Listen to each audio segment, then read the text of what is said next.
అత్తమ్మ TV non veg ఛానల్కి స్వాగతం.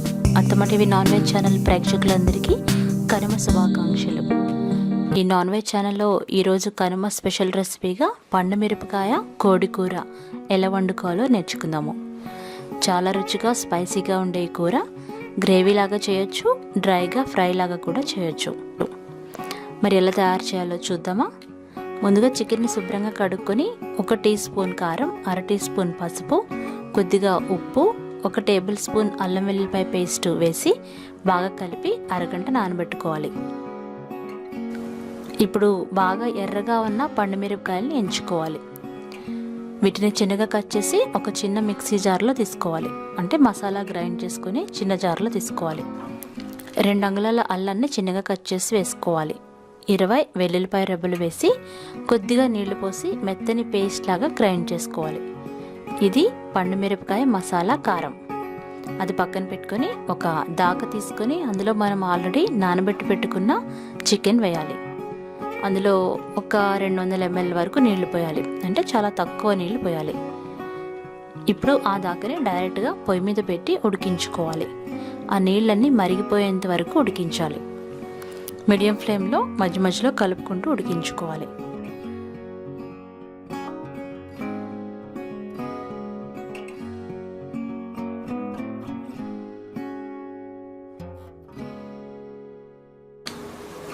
వేరొక స్టవ్ మీద ఒక బాండి పెట్టి 3 టేబుల్ స్పూన్ల నూనె పోసి మరిగించాలి. నూనె కాస్త మరిగిన తర్వాత 2 రెబ్బల కరివేపాకు వేసి వేయించాలి.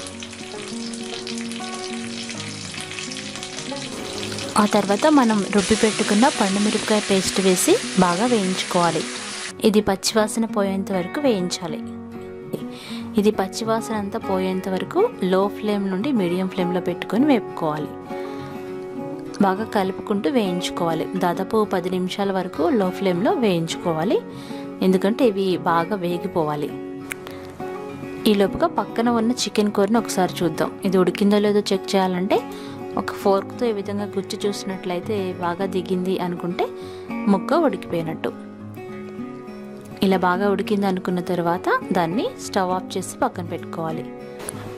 ఈ పండు మిరపకాయ పేస్ట్ బాగా ఉడికిన తర్వాత మనం ఆల్రెడీ ఉడికించి పక్కన పెట్టుకున్న చికెన్ ముక్కల్ని అందులో కొంచెం నీళ్ళున్న వాటితో సహా వేసుకోవాలి. నీళ్ళు లేకపోతే ఓకే, ఒకవేళ ఆఖరిగా కొంచెం నీళ్ళున్న వాటితో సహా ఈ పండు మిరపకాయ మిశ్రమంలో చికెన్ వేసుకోవాలి. ఇప్పుడు దీన్ని ఈ మిశ్రమానికి పట్టేలాగా బాగా కలపాలి. ఇలా కలిపేటప్పుడు మంటని తగ్గించుకోండి, ఎందుకంటే మీ చేతి మీదకి వచ్చే ప్రమాదం ఉంది. అందుకని ఈ విధంగా బాగా కలిపి 10 నిమిషాలు మూత పెట్టి మగ్గించుకోవాలి. మీడియం ఫ్లేమ్లో మగ్గించుకోవాలి. ఏమైనా చికెన్లో ఉన్న వాటర్ కూడా బయటకు వస్తాయి. ఇప్పటికే చికెన్ బాగా వేగిపోతుంది, అంటే బాగా ఉడికిపోయినట్టు అర్థం.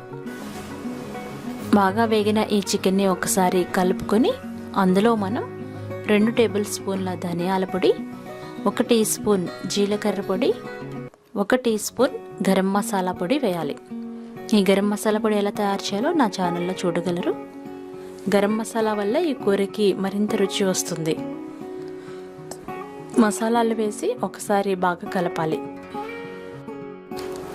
మీకు డ్రైగా ఫ్రై లాగా కావాలనుకుంటే ఈ మసాలాలు వేసిన తర్వాత 5 నిమిషాలు లో ఫ్లేమ్లో పెట్టుకుని మగ్గించుకొని దించేసుకోవచ్చు. లేదా గ్రేవీగా కావాలి అనుకుంటే ఇప్పుడు కొద్దిగా నీళ్లు పోసుకొని మరి కాసేపు ఉడికించుకోవచ్చు. 5 నిమిషాల పాటు మీడియం ఫ్లేమ్లో ఉడికించుకుంటే గ్రేవీ లాగా తయారవుతుంది కూర. అంతే, అయిపోయినట్టే. ఆఖరిగా ఉప్పు సరి చేసుకుని అవసరం అనుకుంటే కొద్దిగా ఉప్పు వేసుకోవచ్చు. ముక్క బాగా ఉడికిందో లేదో చూడాలంటే ఒక చిన్న పీస్ తీసుకొని ఈ విధంగా కట్ చేసి చూడండి. ఉప్పు కూడా సరిపోయిందో లేదో చూసుకుని అవసరమైతే ఇప్పుడే వేసుకోవచ్చు. కొత్తిమీర చల్లుకొని మరి కాసేపు మగ్గించుకొని స్టవ్ ఆఫ్ చేసుకొని సర్వ్ చేసుకోవడమే. ఇక్కడ సెమీ గ్రేవీగా నేను తయారు చేసుకున్నాను. దీన్ని నేను పప్పుచారుతో సర్వ్ చేశాను. అంతే, ఈ రుచికరమైన సీజనల్ రెసిపీ పండు మిరపకాయ చికెన్ కూర ఈ కనుమ ముక్కనుమ పండగకి మీరు తప్పకుండా ట్రై చేయండి. ఇది దేంట్లోకైనా చాలా బాగుంటుంది. బిర్యానీ, పులావ్, మామూలు అన్నం చారు లేదా పప్పుచారు అయితే మరింత రుచిగా ఉంటుంది. అంతే, ఎంతో రుచికరమైన ఈ పండు మిరపకాయ చికెన్ కూర మీరు ఈ సీజన్లో తప్పకుండా ట్రై చేసి కామెంట్ బాక్స్లో మీకు ఎలా వచ్చిందో పోస్ట్ చేయండి. మరికొన్ని నాన్ వెజ్ వంటకాల కోసం అత్తమ్మ టీవీ నాన్ వెజ్ ఛానల్ని సబ్స్క్రైబ్ కాగలరు. ధన్యవాదములు.